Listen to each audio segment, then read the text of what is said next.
So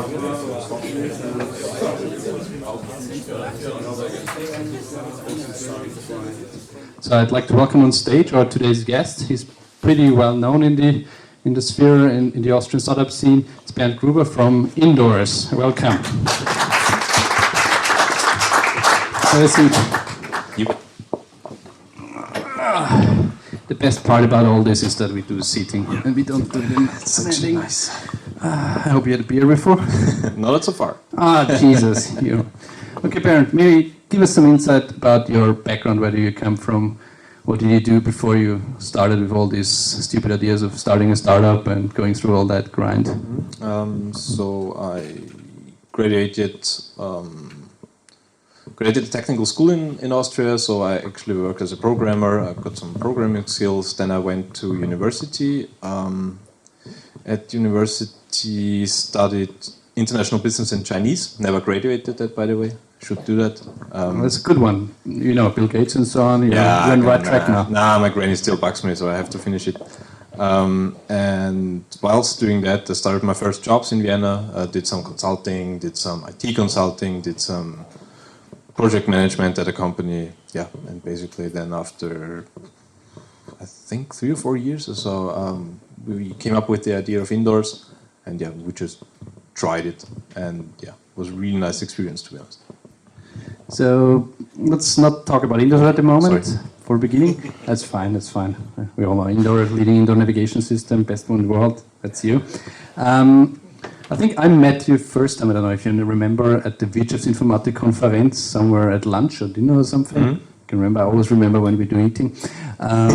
You were working with Smart Info System at that time, so that was already a startup as well. So maybe some insights what you've learned there, and maybe also something that took you to do your own startup, or said, I don't want to do it that way. So all the learnings out of that years, maybe some insight. So I was working there as a project manager. I don't know who knows Smart Information Systems. They do really cool... Who knows Smart Information Systems? Kind of a hidden champion in Austria, actually. They now have like 50 or 60 people in Austria. It's a really, really awesome company. They do smart shopping assistant. So whenever you're like at Otto or someone online shopping, they got some cool tools that guide you through the whole process, and based on that, an increased revenue and so on and so on, and they take some rev share, blah, blah, blah. I did there a project for them, and it was really cool. I mean, this was my first experience in a startup. I saw how a company grows and so on, and I thought all the time, when there was an interesting meeting, I wasn't invited because I was not on the board. And that was really keep bugging me, and I thought, damn it, I want to be in that meetings as well. I want to know what's going on. I want to experience that. And until a certain level of wanting to be in those meetings, I thought, yeah, let's start my own, because then I can be in those meetings and can experience all what's going on in there. Looking back... So your major interest is sitting in meetings? Actually not. I wanted to be involved in decisions. So actually, based on that, and some other things, we started. The first startup was really not a success. The second one was a disaster, and the third one then was Indoo.rs. So yeah. So not a disaster yet. Yet. Before we come to Indoo.rs, you were at Uniforce for some time. So Uniforce is kind of like a student consultancy, and there is some overlap with. I'm not sure again. Was it with Smart Info System, or was it already with Indoo.rs? So no. Why did you do that? What did you learn there? I'll probably also a little bit back to Smart Information Systems. So what I did there was basically project management. It was really cool experience. Could get my playground out there and play with some ideas and also some projects. So together with the Austrian government also did some things. So experienced how to work with a governmental agency, which is not the easiest thing. And also all the time learned a lot from my boss back then, who is now also on our board, sitting on our board. So that's a really cool experience. And the other thing I really like about them is like Smart Information is ahead of us 3 to 4 years. And in terms of company state, and whenever I talk to Martin, it's like, okay, I know what's going to happen in 3 or 4 years. And that's a really nice experience. Universe, student consultancy, I don't know who's been in some or who knows the concept of them. So it's basically students working together like in consulting agency, having cool project with worked for Henkel, for some agencies in Austria, public agencies, as well as on some IT consulting projects for VIE.we, and learned a lot there. I think everyone who has never been in the consulting industry should experience the consulting industry, because it's a lot about bullet points, and that's what you learn. So make bullet points on PowerPoint presentations, and then you're a consultant. But yeah, I mean, what you really learn there is to work with people you tried to avoid before. And not in a bad way. I mean, I'm really big fan of some ideas and some concepts how you do things, but when you're in a big team or when you're in a project team and before you could somehow avoid to be on projects you're not interested in, there you can't. And that's a really good thing, because then you get the experience on how to tackle with people you are you don't have the same mind share, you don't have the same work ethic. Yeah, that was actually a really nice experience. And whilst that, we started to develop Indoo.rs. You said before doing Indoo.rs, you did a couple of other ideas played around. So what was that ideas, and how far did you get, and what was your learnings out of it? We had a electro scooter rental in Austria. That was a pretty nice experience, actually, because when we had to import stuff from China, we had to fix stuff because it didn't work, we had to rent things without having proper contracts, we sold things without proper contracts. Yeah, I mean, in the end it was zero for all of us, but those were wild times. How long did you do that? Half a year. Hmm? What was the attraction? How many customers and KPIs, whatever? Yeah, we sold 4 of them actually, and we rented a lot. The thing was that the e-bike, basically the hardware was really crap. So there were like big echo packs out of, I don't know the English term for Blei. Yeah, and they got like after half a day driving around, they were empty, and there were no socket outlets where you could use them, and some of those things did not even work because of really cheap Chinese products. Yeah, that was my experience with hardware. I mean, it was funny. Looking back, whilst doing it, it was not so much fun. Yeah, but you're still back at hardware now, isn't it? Yeah, kind of, at least. So there was a second idea, or you said there was like 2? Yeah, and the other one I don't want to get. So it's still So it was something with porn. That's okay. Nah, every guy wants to do something with porn. I understand it. We're not going to talk about it. It's fine. No, because then we would be rich. Yeah. Because everything that's fun. Okay, so at the end you were at VIE.we and then I think your co-founder Mark he came up with the idea. At least that's what I've read. Or so I was sitting 2008 at Düsseldorf airport, and I had a flight to Shanghai, and I had a transit time of about 11 hours. And so the official story is I had a really bad headache and I was hungry and I couldn't find something at the airport. But the real story is I was a heavy smoker back then, and I could not find a spot to smoke. So I thought there must be something on my phone telling me where to smoke. Yep, and that was Indoo.rs born, kind of. And then I was in China for 3 months and went to big shopping malls and thought, this thing could be here interesting as well. And then, yeah. There was no cigarettes there, was it? It was the main problem. There is no outlet to smoke in the shopping malls. Yeah, and at the airport, because the airport burned down, half of it burned down like half a year ago, so you could not find a place to smoke. And yeah. Did it burn down because of the smoke? Or that's a quite interesting question. So how did you start? It's like there's like this idea now, but how did you start? What did you do? What did we do? We started developing, and we had a milestone pretty quick because there was Mobile what was it called? Mobile Monday, show your app or something like this, and we wanted to participate in it. So we worked 24/7, no sleep. My girlfriend brought us food and snacks to the museum where we set up this whole thing. we still know the guy who's running the security thing at the museum because we basically slept there, and he was kind of, I don't know why he let us sleep there. We were in the middle of the museum. So because the event was in the museum and we set up there our system, so it was pretty scripted and but it worked. What was the museum? Naturhistorisches. Naturhistorisches, okay. Yeah. Yeah, and then the big day came and we showed it and the audience loved it. I mean, it worked. It was somehow scripted, but it worked. And yeah, we won. And based on that traction, we thought, yeah, let's do this part-time, full-time for half a year and see where we get. Yeah, and within this half year, we got some traction and we got some, and so on and so on. So this half year was only 2 of you? Or no, we then took some money from ourselves and we got some from our families and had our first employee, and we were totally not ready for that.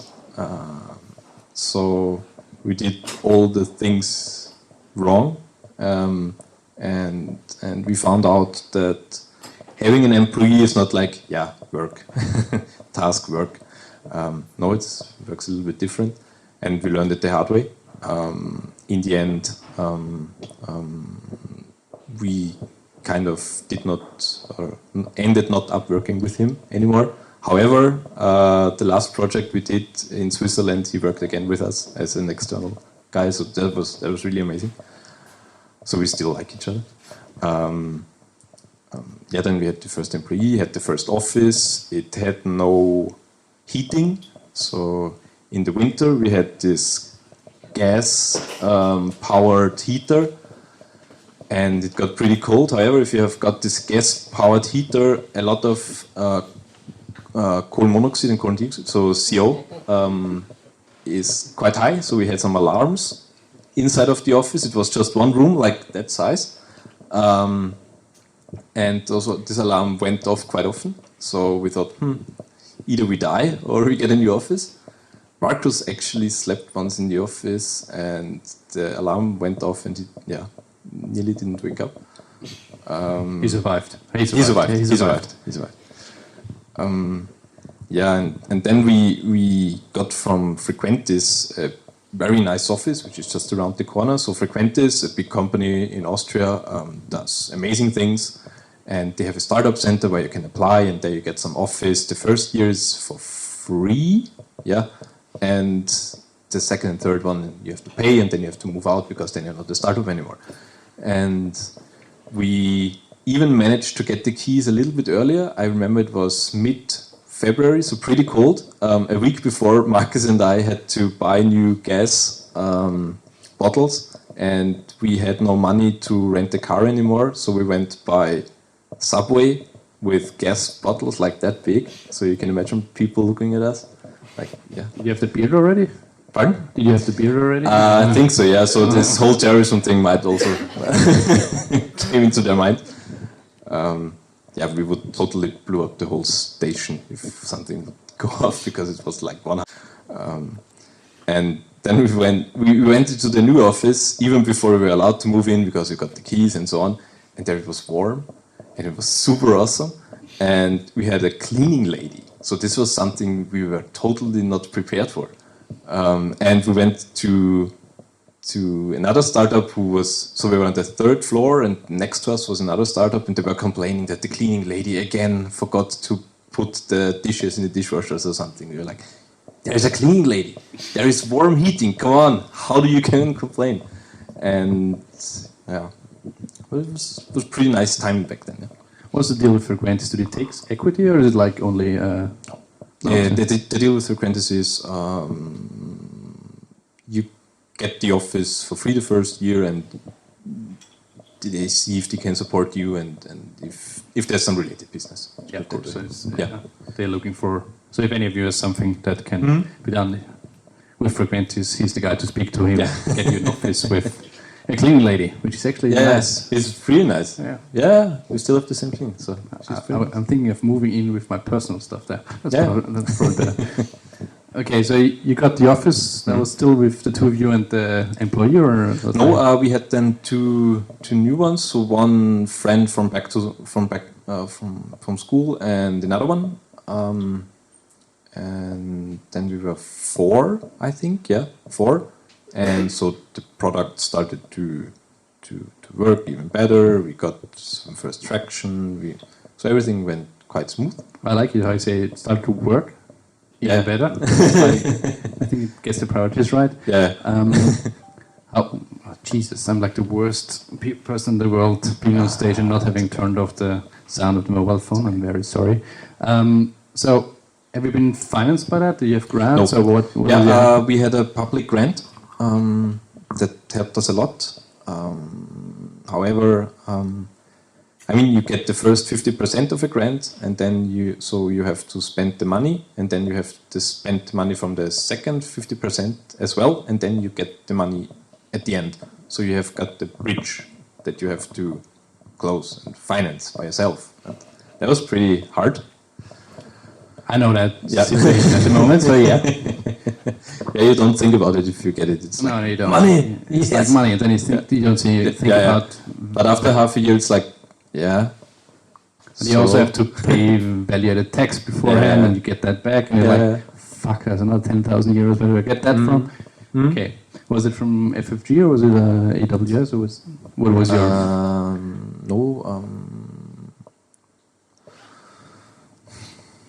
what was it called?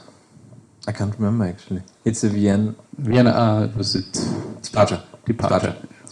Not existing anymore in that name, I think. I don't think so, no. Yeah, now, Wirtschaftsagentur, if you need anything there, they've got a startup center. Gabi is always very happy to help. So, what is the next steps until you reached where you are at the moment? What are the next steps? So, we came then eventually to a point where we said, okay, we want to raise money. We were pretty blunt on that, so we said, yes, we raise money now. Yeah, that's not how it works. Then we talked to some guys who could help us. We got a very nice advisor who helped us getting a nice business plan in the first place, getting a nice slide deck, know the terms of how to approach investors, actually approach investors. This took a lot of time and a lot of convincing time. Who was the advisor? Michael Nesper, a pretty nice guy, a personal friend of mine now as well. He's sitting on our board now as well. So all the smart guys on our board. And he helped us a lot with intros and so on. And then we said, okay, we want to do this. And we found some investors who were willing to invest money in us. And then we did this. So the first thing you bought a Porsche, I guess. No, I made a screenshot of the bank account. Oh, nice. It's in your office now. How was that fundraising process? Was it like straightforward, or was it like... No, super hard. How long did it take? And what's the learnings you would like give advice to people who might be in the audience? Apart from Nina, who is from that investor, so As this is recorded, it gets now interesting how to phrase things. We can do a beep if you want to. No, what I wouldn't actually do anymore is we have 3 investors now, and that's too much. And that's totally clear. Because you have got then 3 additional shareholders who might have different approaches on things, who might have different aspects on things. So it's better to have 1 investor and to work with him very closely, not 3. The other thing was always be straight and be open and don't hide things, because they will come up anyways. Due diligence, greatest thing ever. It was actually very good for us. What would I do else? I don't know. You have to really know how much time it takes. So for me or for us, it was pretty much my time, so 90% of my time for 6 to 9 months. And you have to think about this, because I could not work on other stuff as much as I have should. I could not work on, the sales pipeline, and so on and so on. So took all my time. You start to filter also requests. I mean, there are investors who are very straightforward and talk to you very nice, and those are nice guys, but there are also like investors, they just waste your time. everything in the world. There are sales leads that are good. There are sales leads that just waste your time. The same thing. Yeah, but it was a very intense time in terms of what you learn and how people react and what you can do and negotiations and yeah, so we learned a lot at that time. Did the previous company, Smart Information, did they raise or? Actually, they did, but not while I was there.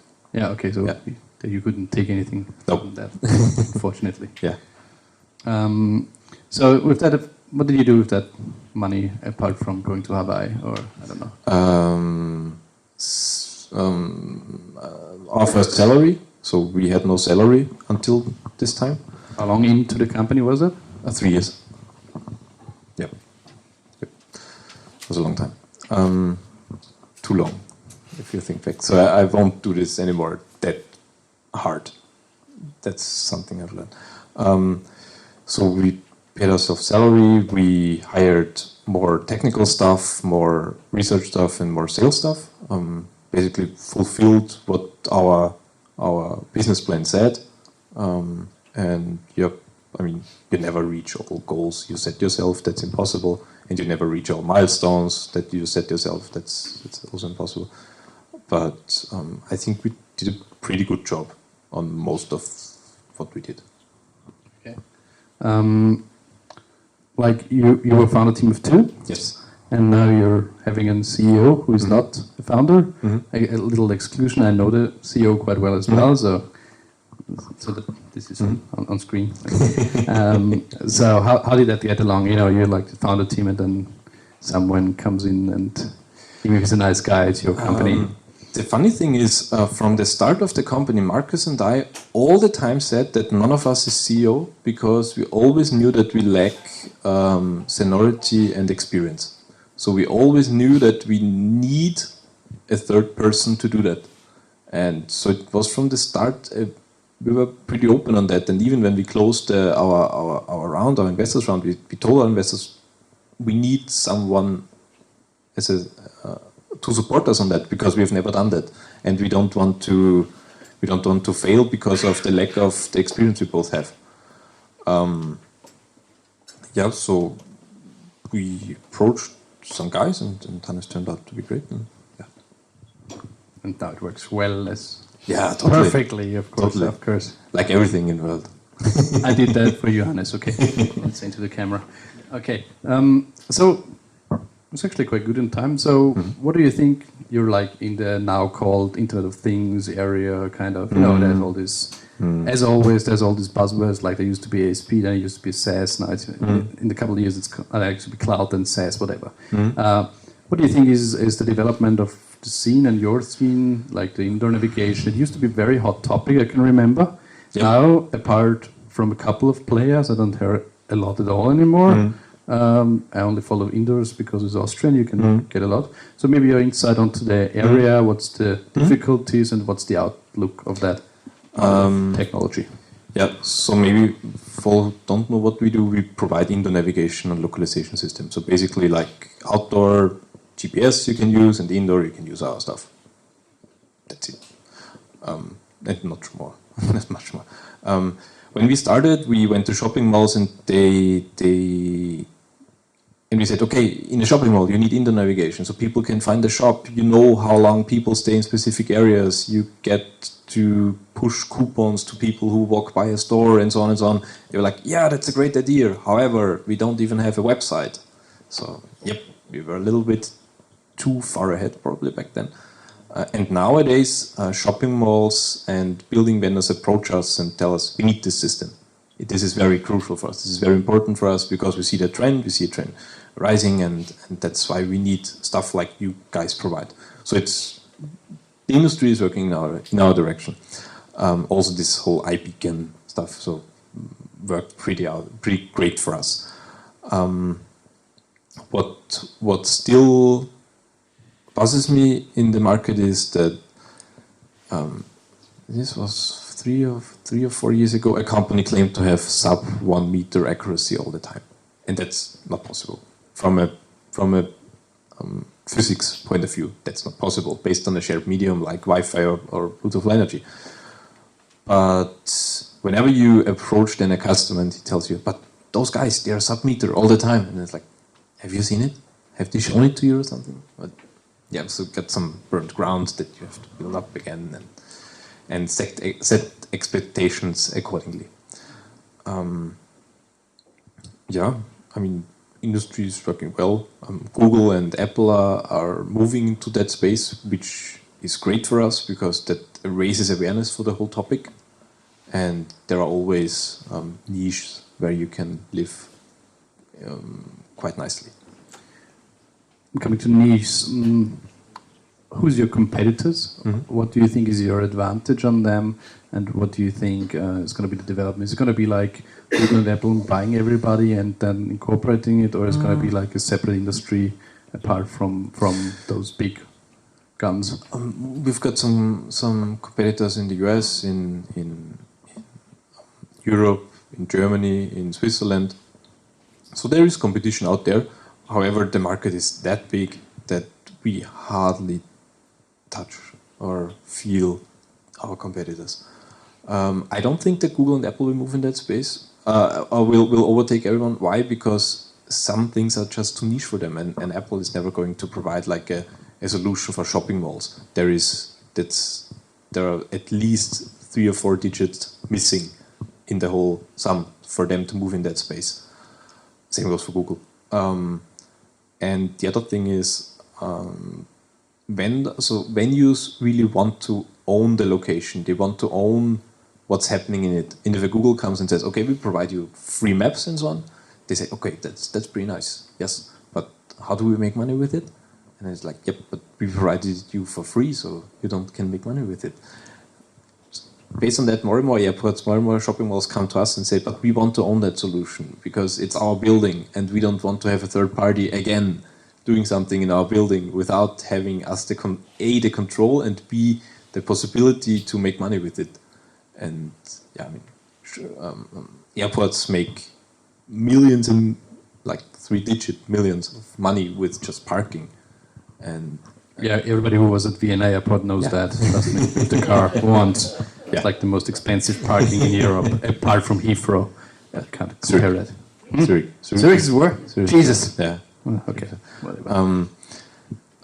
And that's why I think even if there will come or there is a company providing then solutions for hospitals or providing Indoo navigation for shopping malls and so on, there are still so many verticals we can move in. And as a product company, we do not provide solutions. We just provide the blue dot on a map. That's it, not even more. And this thing can be included in millions and millions of products. And that's why I think there is so much space and so much money to make in this whole industry that there won't succeed 1 or 2, there will succeed a lot of companies. Going back to the Internet of Things, because I can see it a bit more now in Vienna that more and more, like at least hardware-related startups come up. How do you see that space? There's like a lot of talk about it. It's currently, I think every fund now, within Europe at least, and also in the US, wants to have some great IoT company. And there is, of course, Cisco in Vienna. Maybe you can give us some insight if you think that will improve your situation that Cisco is here. But also, what do you think of the IoT, and what is the major obstacles that anybody who is in here should try to avoid when dealing with hardware? Because software is easy, you push an update, it's out, down. But hardware, if it's screwed, then it's not working. Yeah. For us, when was it, 2012 or something, we started to build our own hardware because of the lack of actual hardware on the market that we could use for our solutions. So that's why we started to build our own hardware. This was not easy, and I would never do it again because building hardware is really, really hard. And then the iBeacon emerged, and we thought, okay, now we don't have to build our own hardware anymore, or let the hardware built by an external company. But, so we can use this beacon, that beacon, this hardware, that hardware. And it turned out that those companies that went on the market had no experience with hardware as well. So we bought a lot of beacons that turned out to be real crap. There came some that just fell apart. When you looked at them, some of them did not even work. Some of them had like 20% battery life after you bought them. So it's like, how?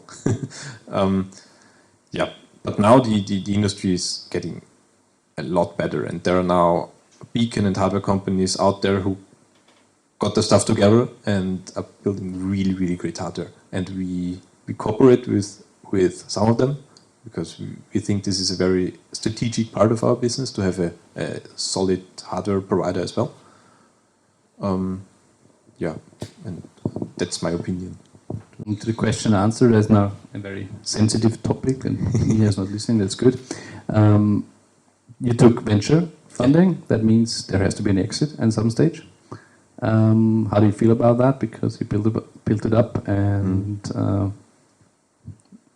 is there a timeline, like dead end timeline that you have, or is it like whenever in the next 4 years or whatever?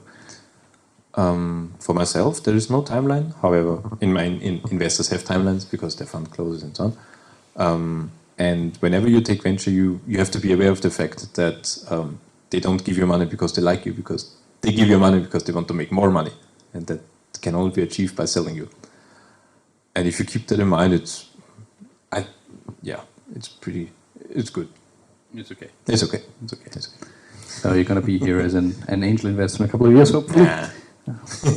Move to my own island and be gone forever.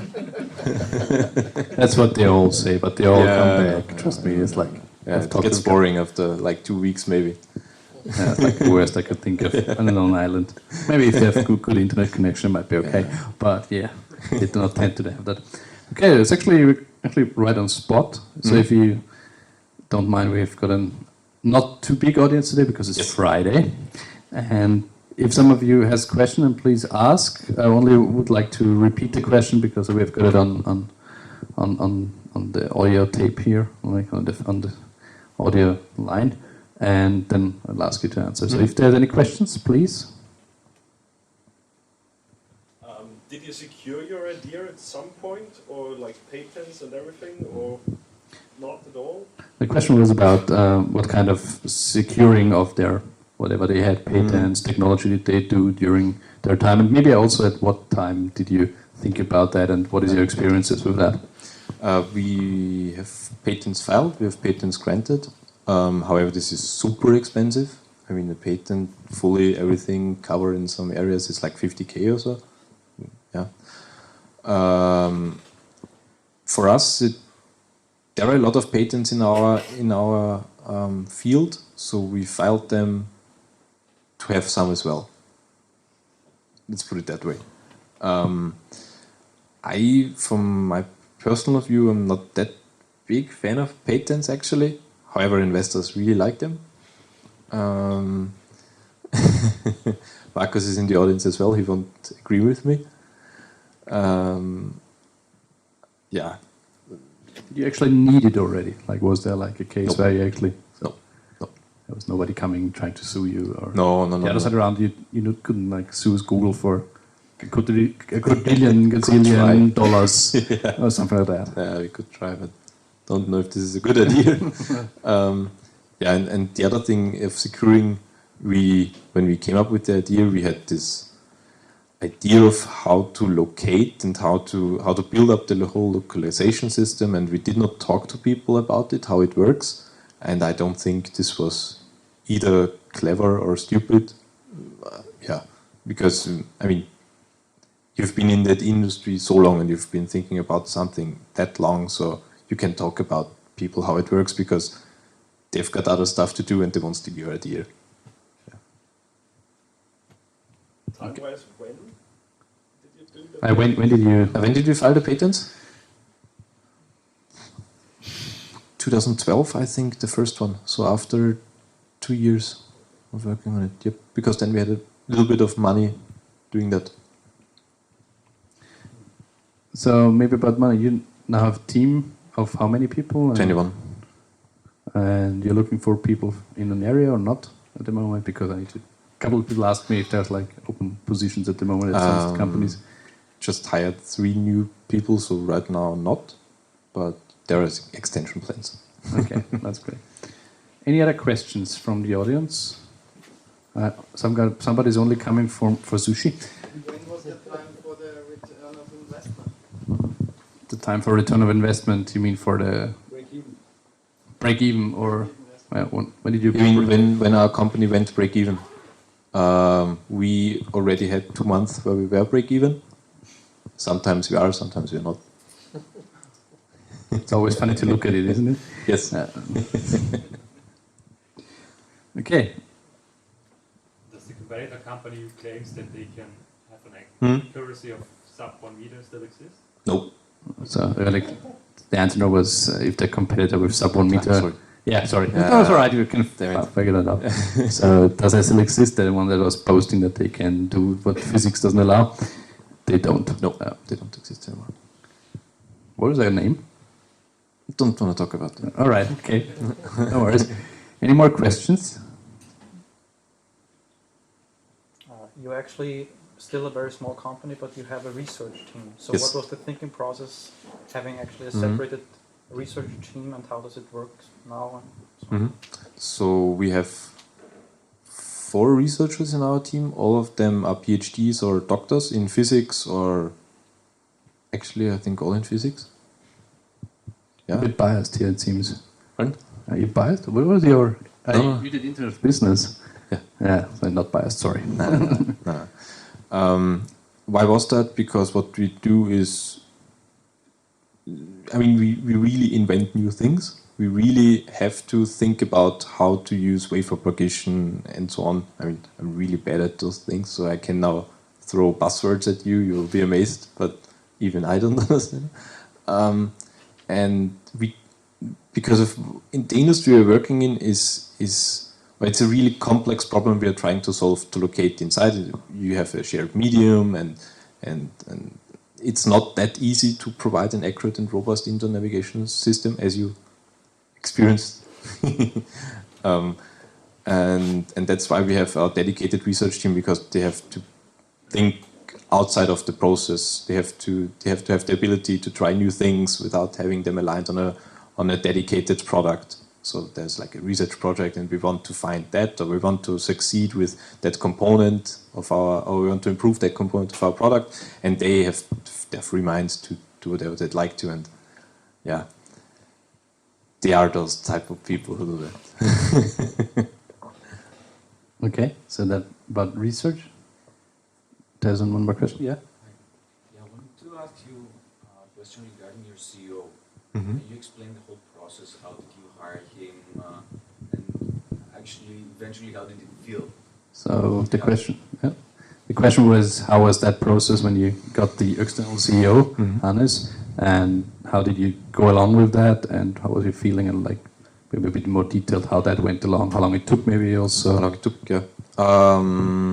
We had several candidates who we looked at. We had a lot of help from our investors on that, because we don't know someone who is that experienced and so on. So we have to talk to him. Our investors looked out and had the first talks with him and so on. And then we came on board as well to see if we can work together with the guys. And how did it feel? Very relieving, because there were some topics that were not really addressed, and we gave it to the CEO so that he supports us on really that key components we were lacking. And So basically, you put everything you don't want to do on his shoulders. that's the other way around. I like that. I think Yeah. I need to CEO as well. I need to give up my There position. is legal. No one wants to do legal. You do legal. Yeah. Nah. I mean, there were skills required we don't have, and we knew that, and that's why we had to bring someone on the team supporting us on that. Okay, great. Any more questions? Or 2 more? Jesus. Yeah, I've got a couple more. You said you were not happy about the 3 investors. So how it happened, or what's the problem about the 3 guys? Are they not working in the same direction? So the problem about having 3 investors. Yeah. With all your knowledge now, how would you approach investing, or your investors now? And the addition, and how would you do it now? Like approach one investor, investors now that you don't have like 3 investors, maybe. How did you end up with 3? Well, we thought it's a brilliant idea to structure the deal that way, and it turned out to be not. So it happened to the same time that the three. Yeah, we had a lead investor, and we had two other ones who also wanted to invest in us, and so we said, yes, let's take all three of them. This might be a brilliant idea. Yeah, why is it difficult? Because all of them have their strategic aims. So one is more of a strategic investor that builds, that has invested in us because of our product fits nice in their product line. The other one is and so they all have their different mindsets and different exit strategies and different aims why they invest in a company, and this then you have 5 people, so Marcus, 3 investors, and me, having all their different ideas and minds of in which direction the company goes, and you have to find solutions that work for all of us, and that's time consuming. And how would you do it now? Having one investor. But, which one? So what would be a criteria to approach them? What would be the criteria to approach? I mean, first you have to find someone who really wants to give you money. That's the hard part of it. If you can choose, you're really cool. What would be the? I don't know. Smart money. So money and people who help you on a daily basis, who can guide you, who can help you with resources, with knowledge, with guidance. I mean, all 3 of them give us that, but 3 different angles. So you ask them the same question and you get 3 completely different answers on how to do things. Yeah. So how do you decide? Flipping a coin? Knowing who to ask for Which topic? which topic. Okay. Any more questions?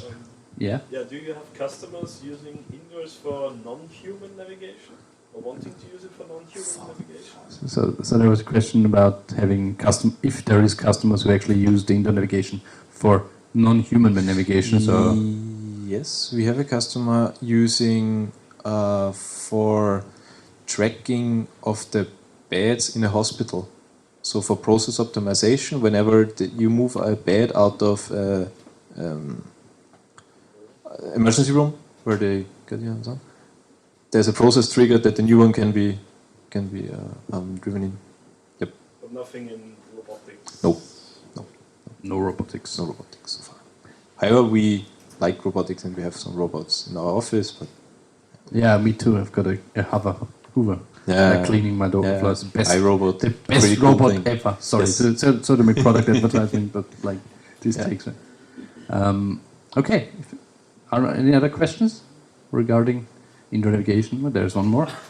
You mentioned issues with your first employee. Can you tell me a little bit more? So the issues with the first employee, what was the issues? Maybe it was also your fault? Yeah, it was 100% our fault actually. So I don't think that the employee itself was the issue. I think we were the issue because we were not ready to guide or lead employees. Simple as that. So how did you develop that skill? So what time did you do like courses, or was it only learning by doing? Learning by doing. Okay. Yep. Pissed off a lot of people. Okay. Okay. That's then the last question. Yeah. Do you have any recommended reads? Any specifics that you want to recommend for reading? Because he's got his Kindle in his hand at the moment. He wants to start reading right away. That's great. That's great. Actually, I read a lot of things outside of the startup industry. So I read Elf Freunde, which is a soccer magazine, football magazine. That's not gonna help. It helps a lot. It helps a lot. I read Datum, which is a political magazine in Austria. I read Fleisch, which is a political one, and I read Brand 1, which is an economy one.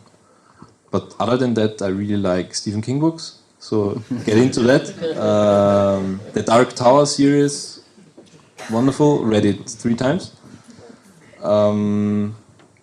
But no, other than that, I have not read a lot of startup books, to be honest. Yeah, sorry. Thanks. Just Okay. doing the startup.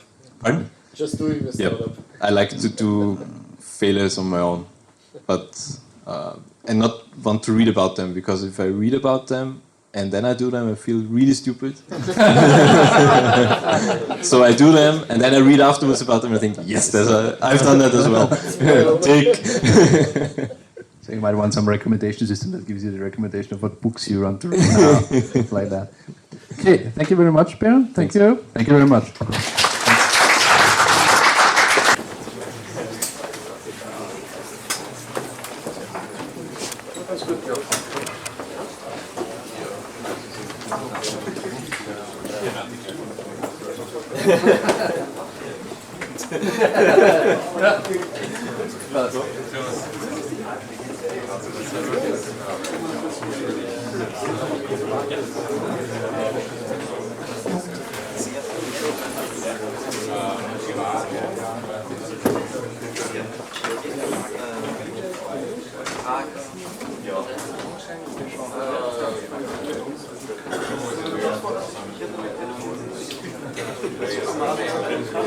Ja.